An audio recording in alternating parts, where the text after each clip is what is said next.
In the editor, if you're not fully satisfied with the voice cloning quality of a certain segment, which can occasionally happen in end-to-end AI dubbing, for instance, when the reference sentence isn't perfectly aligned, it may slightly affect the cloned voice.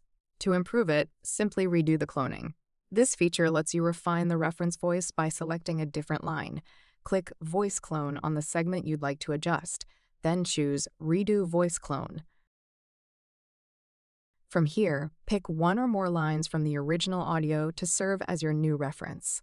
The regenerated voice will carry the tone and emotion of your chosen lines.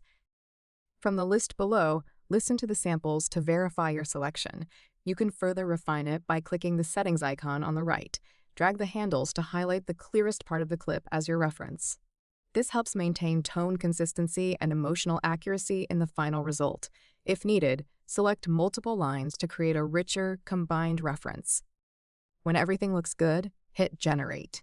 In a few moments, a newly cloned voice will appear in the preview box. Feel free to rename it and save it to your library for future projects.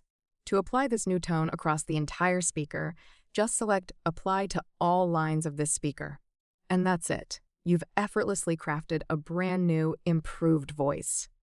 This is a powerful feature designed for upgraded users. You can always try a few more times to achieve the emotional tone you like best.